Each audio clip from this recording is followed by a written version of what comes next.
د سپوږمۍ تر کلي.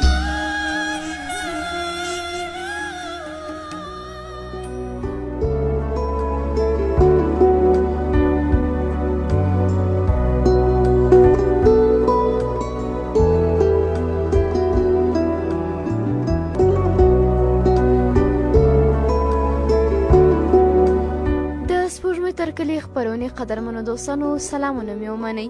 په دې هیله یم چې ټول به روغ جوړ خوشحاله یاست. دوستانو بیا هم په دې خپرونه کې تاسو سره نن د مینې او جګړې ناول دویمه برخه شریکوم. تر پای شیبو را سره اوسئ.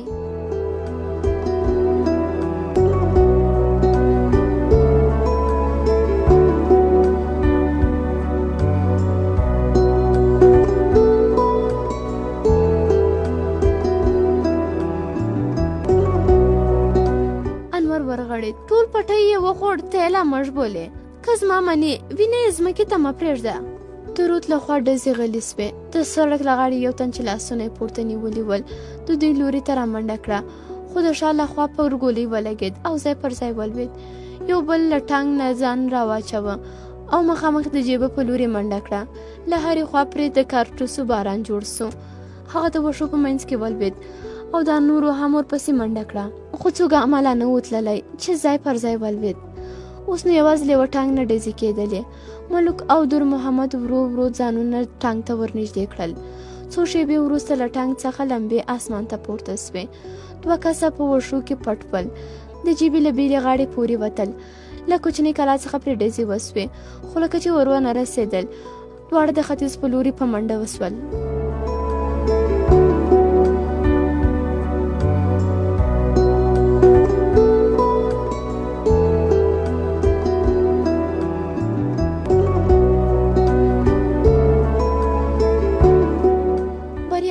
ګل مرجان د کلا دروازه ځنځیر کړه. بریالی د کلا دننه له دروازې سره نږدې کوټې ته ننوت او ګل مرجان په یوه منډه د کلا په کونج کې د بام زینو ته ځان ورساو. د زینو لاندې د تراکټور زوړ ټایر په دواړو لاسونو پورې وواهه او هلته ځای پر ځای کښېناست. شاوخوا یې وڅارله. د کوټې له ماتې کړکۍ څخه د بریالي په اشاره پوه سو. زړه نازړه په زینو پورته سو چې د بام سر ته ورسېد. شاوخوا یې وکتل، د پټېدو ځای یې تر سترګو نه سو. په پورتنۍ زینه کې غلی کښېناست. له لاندې نه بریالي ورباندې غږ وکړ: برج ته ځان ورسوه، بې غیرته، برج ته!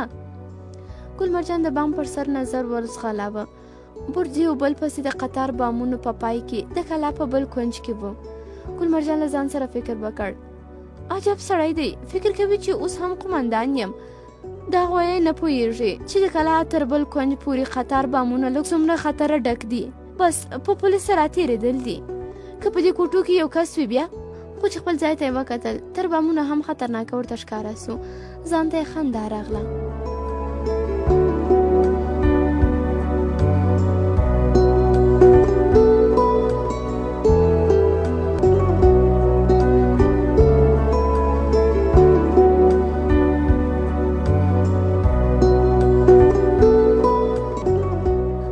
راپورته سو. په بام یې منډه واخیسته. د دریم بام پر سر یوې نسبتا لوړې مورۍ ته یې ځان ورساوه.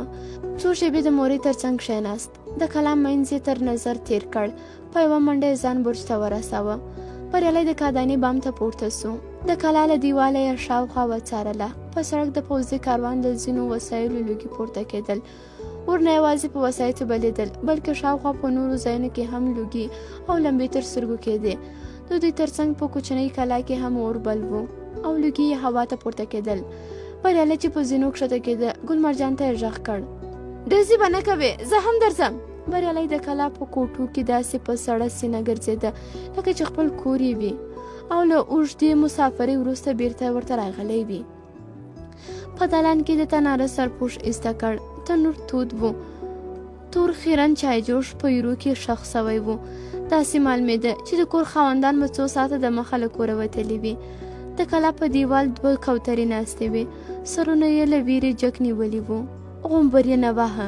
بریالي د کلشنکوف د میل په څوکه د بلې کوټې قلف والوځاوه. په کوټه کې یوازې صندوق ایښی و چې دواړو زلفو ته قلفان پراته وو. توشکې هوارې وې. څو بالښتونه له خپلو ځایونو بې ځایه سوي وو او د توشکو په منځ پراته ول. په کونج کې بستربند خلاص سوی و. دوه بړستنې قات په قات پکښې ایښې وې. پورته په تاخچه کې له سپینو وړیو څخه اوبدل سوي سور دسترخوان ایښی و. بریالی موسک سو، ژر یې پرانیست. ډوډۍ پکښې نه وه، یوازې څو د ډوډۍ کوچنۍ ټوټې پکښې پرتې وې. بریالي یو موټ ترې ډک کړ، ژر یې خولې ته واچو. پاتې 2 موټه یې په جیب کې واچول. نورې کوټې یې هم پرله پسې وکتلې. په بیړه بام ته وخوت. له زینو سره یې نږدې دیوال څخه یې سر هسک کړ. شاوخوا یې وڅارله او برج ته ورغی. ګل مرجان یوه کونج ته غلی ناست و. بریالي په ټوکه ورته وویل: څنګه ناست یې؟ ته به وایې چې میلمه یې؟ ګل مرجان څه ونه ویل، زیاته یې کړه: د کافر په کور کې یو ټوک مړۍ هم نه پیدا کېږي. ګل مرجان وخندل: زړه دې دی چې وریجې غوښې درته باندې کړې وای. د کور اوسېدونکي نوي وتلي دي، په کور کې هر څه سته خو ډوډۍ نسته. دا لا بله بدبختي. ګل مرجان دا وویل او سر یې په زنګانه کښېښود. بیرته یې سر راپورته کړ. په اسویلۍ یې وویل: لکه چې بې ځایه مړه سوو. بریالي کښته پورته وکتل. مرګ دی، څه په ځای څه بې ځایه. په هر صورت اوس خو ورسره مخامخ یو. چې مخامخ یو بې غیرتي به نه کوو. کله شنکوفې په ځمکه کښېښود. پسې زیاته یې کړه: حقیقت دا دی چې دلته هیڅوک هم په ځای نه مري. ګل مرجان ورته وکتل. بیرته یې سر کښته واچوه. بریالي په سترګو کې د مایوسۍ اندازه ولګوله. د ګل مرجان ښه پېژنده. هغه د لیوا په میکانیزه غونډه کې د ټولې مرستیال و. په ټولو دندو کې حاضر و. بریالي به سختو جبهو ته دی استاوه.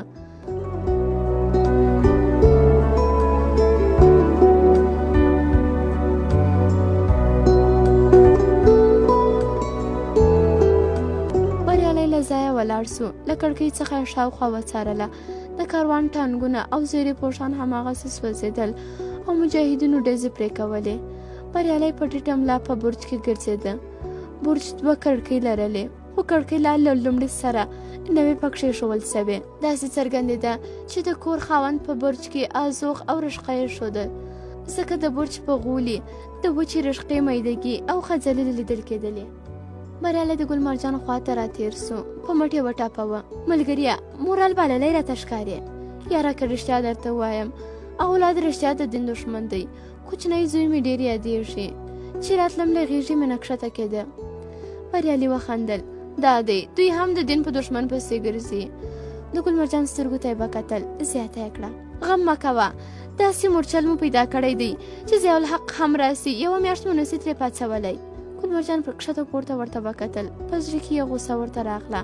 له ځان سره یې وویل: دا ګوره، دا خپله د خرس غوندې ځواني مین دی، له دنیا نه خبره دی. اوس هم زړې کونجړې په خوب کې ویني. ښه یې ولید چې ټول تباه سول او دی بیرته له سره لګیا دی. ړنګه سوې کلا آبادوي. شیطان راته وایي چې دی هم. په خپل دې فکر ژر پښیمانه سو. بریالي ته چې له برج څخه د راوتلي تیر په سر یې خپل غوښان لاس ایښی و او د کلا له کنډو څخه یې شاوخوا څارله وکتل. خوا یې ورته بده سوه. په زړه کې یې وویل: جنګ دې ورک سي، دا ښکلی ځوان خو د دې خاورو لایقه نه دی. بیا یې د رود په غاړه د ونو په منځ کې د وژل سوي مجاهد څېره سترګو ته ودرېده چې د دوی په ګولۍ ولګېد. فکر یې وکړ: څه ښکلی ځوان و، د مرګ وړ خو نه و. رښتیا موږ څه کوو، څوک وژنو؟ هی خپل ورور. زړه یې و خپل دا فکر له بریالي سره شریک کړي او ورته یې ووایي چې تر څو به سره وژنو، تر څو به د کورونو پر ځای قبرونه جوړوو. راځه ور ووځو، مجاهدینو ته ووایو چې موږ ستاسې زامن او وروڼه یو. دا دی، که موږ وژنئ که مو پرېږدئ. څو ځله یې په زړه کې راوګرځېدل چې د خپل زړه ټولې خبرې هغه ته وکړي، خو بیرته په پښیمانه سو. هسې نه چې بریالی بې غیرته وبولي او که ژوندی پاته سي سبا پیغور ورنه کړي. څوک څه پوهېږي چې دا خبره خاته وکړي او یا یې زندان ته بوځي. د نورو غوندې یې سترګې او لاسونه ور وتړي او په پیلګون کې یې په مګولۍ وبلي. وروستۍ خبرې یې ټکان وکړ، خو د بریالي ژوند او کړه وړه یې وروستۍ خبر ردوله: نه، بریالی نامرده نه دی. په بل چا مې نه وژني، چې بد یې راسي هم دلته مې وژني، خو بل چا ته دا خبره هم نه کوي. توکل په خدای، ټولې خبرې ورته کوم. دی به نه پوهېږي، په خپله ځوانۍ مغرور دی. زه به د بریالي ناڅاپي غږ یې د سوچونو لړۍ وشلوله.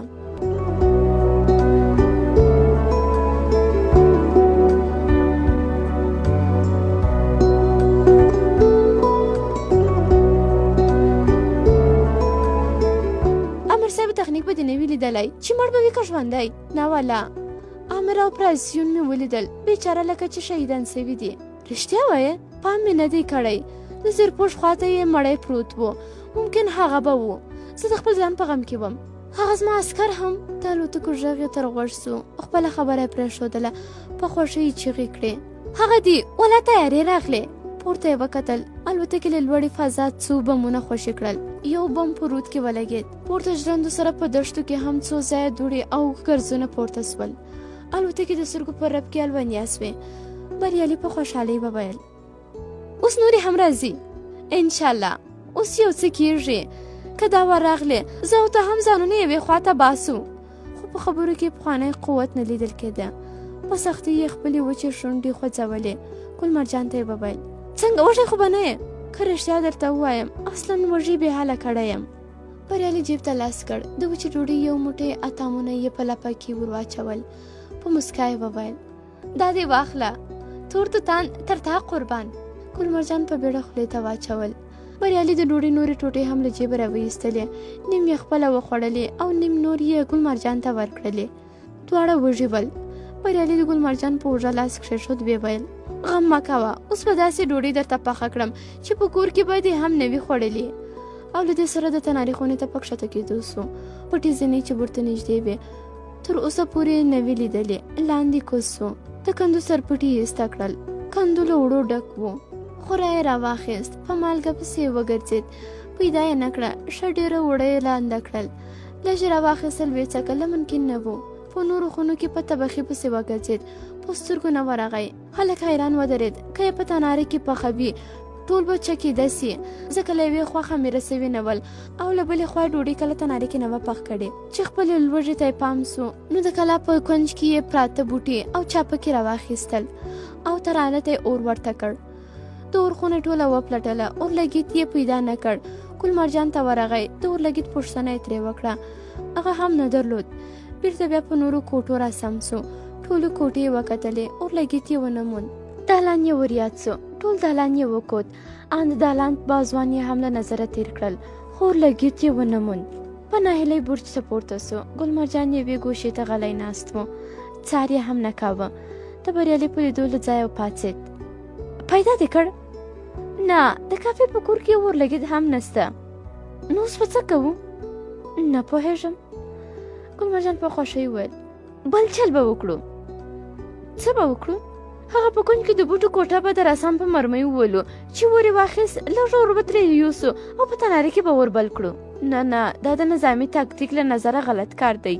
زه او ته اوس په داسې موقعیت کې نه یو چې چاته خپل ځان وښیو. اوس یې ټول په چور لګیا دي، له ما او تا نه څوک خبر هم نه دي چې لږ تیاره سوه ځانونه یوې خواته باسو. هغسې خو امکان لري چې تیارې بیا راسي او په موږ پسې بیا نوره قوا یا هلیکوپتر راسي، خو چای ناخورده جنګ نه میشه. په دې وږه ګېډه 2 ګامه هم نسو تلای. بریالي د خبرو ته غوږ نیولی و، خو سترګې په لرې کلاو کې ښخې کړې وې. ویې ویل: زه وایم که دا دروازې د مخې جومات ته ولاړ سو، په جومات کې به حتما اورلګیت وي او په منډه به یې اورلګیت راوړو، چې یو ځل په ګېډه ماړه سو بیا به ګورو. دا خو دې ولاکه به دا خبره کړې وي. له ځایه پاڅېد، ویې ویل: خدای دې وکړي چې جومات قلف نه وي. ساده، دا کلی دی، په کلي کې جومات ته څوک قلف نه اچوي. ژر ولاړ سه، بیرته په منډه راسه، که نه و بیا هماغسې ستا چل کوو. ګل مرجان دروازه خلاصه کړه، شاوخوا یې وڅارله او بیا په بیړه روان سو. بریالی د برج د کړکۍ تر څنګ کښېناست، شاوخوا یې وکتله، چوپه چوپتیا وه. د سړک شاوخوا ته څو ځایه لوګي معلومېدل، خو دا معلومه نه وه چې د سوځېدلو وسایلو دي که په ونو او کورونو کې دي. بریالي سوړې سولې له خولې ویست: ای خدایه، دا څه حال دی؟ دا ښایسته سیمه وګوره، او دا لوګي، دا مړي، دا. خپله مور یې وریاده سوه چې د خدای پامانۍ په وخت کې یې په مخ ښکل کړی و او بیا یې اوبه پسې شیندلې وې، او لکه د خپل زوی د جدایۍ طاقت یې چې نه درلود، ځای پر ځای کښېنستې وه. خپل اولاد یې وریاد سو. وړوکي زوی یې د راتګ په وخت کې ورته ویلي و: ماته موټر راوړه، ماته موټرک، ماته موټرک چې هیر دې نسي. په سترګو کې یې اوښکې راغلې، ژر یې پاکې کړې. د ګل مرجان خبرې وریادې سوې: یاره، که رښتیا درته ووایم، اولاد رښتیا د دین دښمن دی. زوی مې ډېر یادېږي چې راتلم له غېږې مې نه کښته کېدی. هغه ساعت ده هم غوښتل ورته ووایي چې څومره خپل مور او اولادونه یادېږي. ژړا ورغلی وه، مخ یې بلې خوا ته اړولی و. د دې لپاره چې ګل مرجان زړه وانه چوي ورته ویلي و غب مه کوه، داسې مورچل مو پیدا کړی دی چې ضیاءالحق هم راسي، یوه میاشت خو مو نسي ترې پاڅولی. په زړه کې وویل چې دا ځل به ګل مرجان ته د زړه غوټه پرانیځي، ورته وایي به چې دته هم دا حالت د زغملو وړ نه دی، د ده له بدنه هم وینې ځي، شیدې نه ځي، دی هم اولادونه لري، کور لري، ژوند لري، له دې ټولو سره مینه لري، خو له وطن سره هم هومره مینه لري. دا حالت دی هم نه غواړي چې د خپل ورور وینې توی کړي. دوه وروڼه یې له ده څخه لري په خپل کلي کې ول، هغوی هم مجاهدین ول، د ده اصلي ځای بل ولایت و، خو څوک خبر دی که یې وروڼه دلته راغلي وي او اوس له ده سره په جنګ کې وي، څوک خبر چې دوی خپله وژلي وي. دا څوک د سوچونو لړۍ د کلشینکوف ضربۍ ډزو وشلوله. په منډه ځه د اوبو بلا در وګرځه، اوبه هم لاس شي. انور هغه اسیر چې په رود کې یې په لپو لپو ژر اوبه څښلې، په بولو کې یې د ټوپک په کنداغ وباهه. دا نورو ته یې مخ ور واړوه. دا مو څه دا بازوی دی چې خلاص لاسونه راځي؟ نور محمد ورته وویل ډېر تږی و، خوا مې ورته بده سوه، پرېښی به دې وای چې له تندې مردار وای. نور محمد څه ونه ویل. یو بل چې خوله یې له سنځلو ډکه وه، له شا یې غږ وکړ که دې ډېره خوا ورته شنه وي چې اوس یې مردار کړم. کلشینکوف یې له اوږې راکښته کړ، پسې زیاته یې کړه دا خو دومره سخت کار نه دی، ثواب هم لري. له دې سره کلشینکوف د هغه په خوا ونیو، قید یې وواهه. یو بل ته چې د بندي تر شا روان وویل مامدینه ته لږ لرې ځه، نن مې اعصاب خراب دي، هسې نه چې تا وولم. ماشې ته یې لا ګوتې نه وې نږدې کړې چې ملک له لرې ورباندې غږ کړ اکبره څه کوې څه کوې؟ لیونی سوی خو به نه یې. اکبر بد ورته وکتل. د تا یې څه؟ د چا په امر یې وژنې؟ په خپل امر، دا حق ته نه لرې. اکبر د کلشینکوف قید په ضربه ودروه، ویې ویل اوس به معلومه سي. او له دې سره یې کلشینکوف د بندي په لور برابر کړ. نور محمد منځګړیتوب وکړ. خدای مو خوار کا، په دومره وړه خبره نږدې دی چې جنګ وکړئ. اکبر چې له ډېره قهره د خولې له کنجونو ځګونه راوتلي ول، ویې ویل تر اوسه که مې واژه یا مې نه واژه، اوس یې ولاکه پرېږدم چې اووه ساوې هم ولري. شیر چې تر اوسه غلی ولاړ و هم منځګړیتوب وکړ، ویې ویل ځه ورکې که، اوس یې پرېږده، یو وار یې مرکز ته ورسوه، بیا بل څوک نه وژنې، ته به یې وژنې. اکبر وویل نه یې پرېږدم. نور محمد په نصیحت وویل وایم بیا یې وروسته مړه کړه، اوس یې پرېږده. د بندي خوا ته اشاره وکړه. هسې هم مړ دی، رنګ یې نه ګورې؟ بندي ژړ زبېښلی ولاړ و، هېڅ یې هم ونه ویل، نه یې زارۍ کولې، نه یې هم د تېښتې هڅه. دا نورو حسیرانو ته چې په سینې کې د یو پاڼ لاندې ولاړ و په حسرت کتل. تر محمد د اکبر خوا ته رانږدې سو، ویې ویل ځان پوه که، قومندان هاشم ویلي دي چې داسې خلک مه وژنئ، ماته یې راوړئ. اکبر په کنایه کې وویل ښه اوس د خبرې په بیخ پوه سوم. په روانېدو کې وویل خیر دنیا لا ختمه نه ده، سره ګورو به. بندي نورو هم د ملک شاته پټ سو. یو بل بندي ته یې غږ کړ راځه له هغو نورو سپو سره دې ودرېږه. بندي ملک ته وویل ډېر وږی یم، لږ ډوډۍ موډۍ به نه وي؟ ملک بد ورته وکتل، په دې معنا چې دا خاورې وخوره، ډوډۍ هم لا غواړې چې یو وار دې هاشم ته ورولم، بیا به سره ګورو. یو بل مجاهد نظرالدین چې تر اوسه پورې غلی ولاړ و د بندي خوا ته راغی، په اوږه یې لاس ور وباهه. عسکري پلیټونو ته یې چې په قلم یې رسم کړي وو وکتل. په ملنډۍ وویل دا دې څه پې رسم کړي دي؟ پلیټونه دي صاحب. دا بیا تی او دا بل ټکی څه معنا؟ د عسکري رتبه ده. په غوسه یې ورته وویل نوم دې څه دی؟ خاورې ګل مرجان. اوس خاورې سوې، تر اوسه چې په ټانک کې سپور وې، خاورو ته خو دې کتل هم نه، اوس بیا خاورې څه وایې ها؟ ګل مرجان څه ونه ویل، پسې زیاته یې کړه خاورو ته دې ډېر زړه کېږي، چې الله تعالی ژر به دې ورلېږم، پوه سوې که نه؟ ګل مرجان تر شونډو لاندې وویل څه چې خدای کوي هسې به. ملک د نورو خبرو مجال ورنه کړ، د کلشینکوف په څوکه یې پورې وواهه او له نورو بندیانو سره یې چې لاسونه یې شاته تړلي ول یو ځای د مرکز په لور روان کړل. اسیرانو هر یوه کوشش کاوه چې له یو بل سره خبرې وکړي، خو چې چا به څه وویل د کلشینکوف کنداغ به یې خبره په خوله کې ور وچه کړه. جګړن ګل مرجان چې د نورو تر شا روان و، ورو ورو یې ځان د اسیرانو منځ ته ور ورساوه، سر یې کښته اچولی و. ورو یې وویل بایزید خانه شفیق دې ونه لید؟ شفیق د ده د خور یوازینی زوی و چې لومړی د ده په ټولۍ کې عسکر و او بیا وروسته یې افسرۍ رتبه ورکړې وه. دا یې لومړی ځل و چې په یو پوځي قطار کې له ده سره ملګری و. بایزید خان لکه چې د ده خبره بانه اورېده هېڅ یې ونه ویل، ده بیا پوښتنه وکړه. هغه یوازې د نه ځواب ورکړ. ګل مرجان فکر وکړ زه خو ولاړم، خدای دې وکړي چې شفیق روغ خلاص سوی وي، که هغه هم وژل سوی وي نو بیا. ګل مرجان د اسیرانو په کتار کې ځان بل څنګ ته ورساوه. له یو بل نه یې پوښتنه وکړه امیر صاحب شفیق دې ونه لیدی؟ شفیق څوک دی؟ د یو وسلوال قهرجن غږ د ځواب مجال ورنه کړ. خبرې مه کوه رزیله، لکه چې ځان راباندې سمه وې. د مازدیګر سیوری راړنګ و چې دوی یوې برجورې کلا ته ورسېدل. ټول اسیران یې په یوه تیاره کوټه کې چې یو وخت د وښو کوټه وه واچول. دوه کسه په دروازه کې ودرېدل چې اسیران په خپل منځ کې خبرې ونه کړي.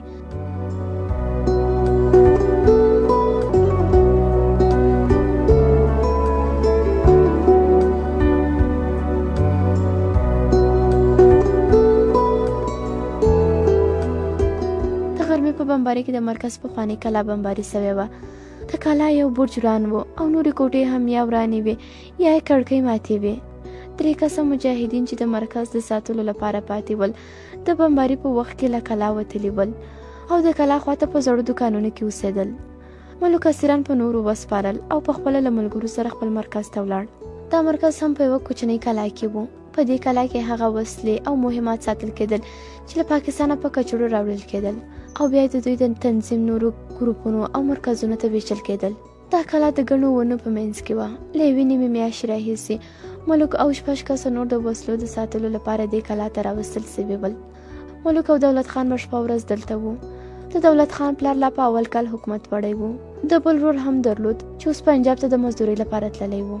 دوی لا واړه وو چې مور یې د ملاریا په ناروغۍ مړه سوې وه او دوی پلار ته پاتې سوي ول. پلار به یې د کور کار هم کاوه او چې کله به د باندې په کوم کار پسې ته نو دواړه زامن به یې هم په شا ګرځول. د شپې به یې چې اوبه لګولې دواړه زامن به یې د پولې پر سر پر بړستن ویده کړل. خو یوه ورځ یو جیپ موټر راغی. د دوی پلار او 3 نور کلیوال یې پکښې واچول. بیا رانغلل. دولت خان او دوست محمد تره ته پاته سول. هغه رالوی کړل. دوست محمد پاکستان ته ولاړ او دولت خان په کلي کې پاته سو.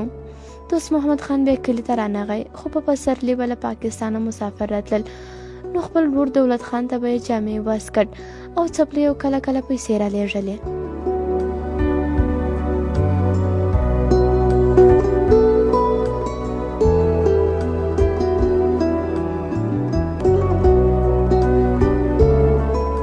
د مینې او جګړې ناول 2مه برخه دلې پای ته رسېږي.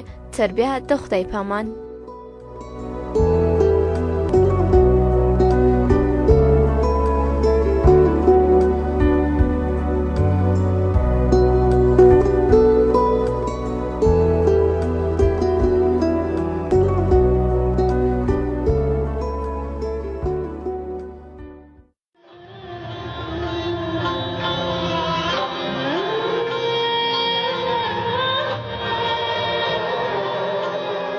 د سپوږمۍ تر کلي